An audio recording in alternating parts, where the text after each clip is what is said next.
Tugas video desain pembelajaran PAI. Kelompok 5. Mengidentifikasi capaian pembelajaran atau KP. Capaian pembelajaran merupakan kompetensi pembelajaran yang harus dicapai murid pada setiap fase perkembangan, yang dimulai dari fase fondasi pada PAUD. Capaian pembelajaran mencakup sekumpulan kompetensi dan lingkup materi yang disusun secara komprehensif dalam bentuk narasi. Kemunculan capaian pembelajaran diorientasikan pada sisi siswa, sehingga capaian pembelajaran merupakan target yang dibebankan sesuai dengan karakteristik siswa. Menurut Budi Ningsir dan Yasin, untuk mencapai kompetensi umum atau standar kompetensi diperlukan serangkaian kompetensi khusus atau kompetensi dasar seperti A. Kompetensi prasyaratan. B. Kompetensi yang secara fisik berlangsung lebih dahulu. C. Kompetensi yang secara psikologis muncul lebih dulu. D. Kompetensi yang secara kronologis terjadi lebih awal. Menurut Budi Ningsir dan Yasin, secara umum hasil belajar menyangkut 3 perilaku atau kompetensi, yaitu A. Perilaku atau kompetensi kawasan kognitif. B. Perilaku atau kompetensi kawasan psikomotor. C. Perilaku atau kompetensi kawasan efektif atau sikap.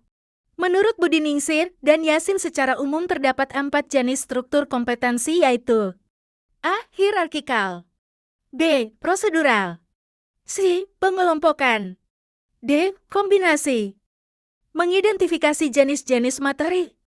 Proses pembelajaran di kelas memerlukan materi untuk keberlangsungan kegiatannya. Materi tersebut disebut dengan materi pembelajaran.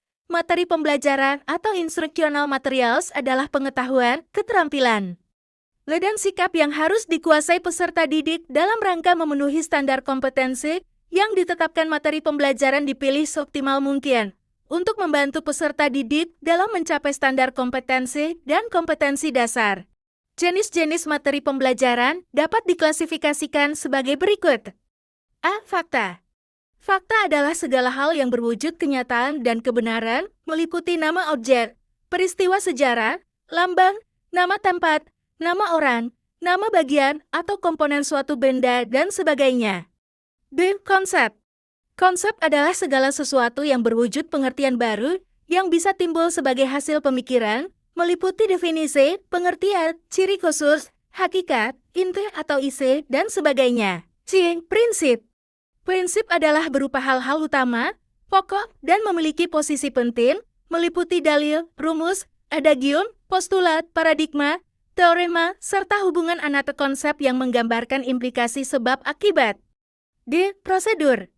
Prosedur merupakan langkah-langkah sistematis atau berurutan dalam mengerjakan sesuatu aktivitas dan kronologi suatu sistem. E. Sikap atau nilai.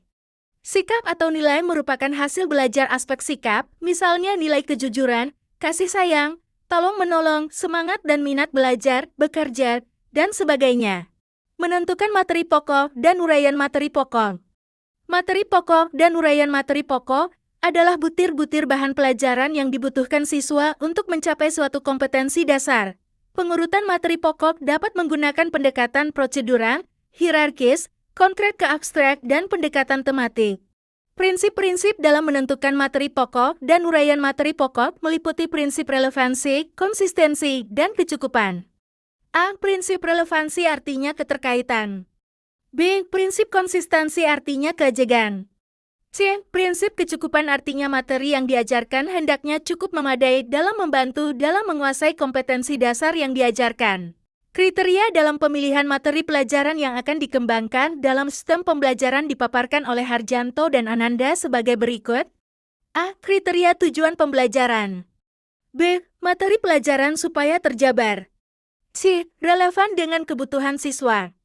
D. Kesesuaian dengan kondisi masyarakat. F. Materi pelajaran mengandung segi-segi arti. F. Materi pelajaran tersusun dalam ruang lingkup dan urutan yang sistematif dan logis. G. Materi pelajaran bersumber dari buku sumber yang baku, pribadi guru yang ahli, dan masyarakat. Menurut Ibrahim dan Chaudhry dan Ananda memaparkan beberapa hal yang perlu diperhatikan dalam memilih atau menetapkan materi pelajaran sebagai berikut. T. Tujuan pengajaran. B. Pentingnya bahan. C. Nilai praktis. D. Tingkat perkembangan peserta didik. E. Tata urutan. Dalam mengembangkan materi pembelajaran, guru harus mampu mengidentifikasi dan mempertimbangkan hal-hal berikut. A. Potensi peserta didik. B. Relevansi dengan karakteristik daerah. C. Tingkat perkembangan peserta didik. D. Kebermanfaatan bagi peserta didik. E. Struktur keilmuan. F. Aktualisasi, kedalaman, dan keluasan materi pembelajaran. J. Relevansi dengan kebutuhan peserta didik dan tuntutan lingkungan. H. Alokasi waktu yang tersedia dalam hal ini terkait dengan alokasi yang telah ditetapkan sebelumnya.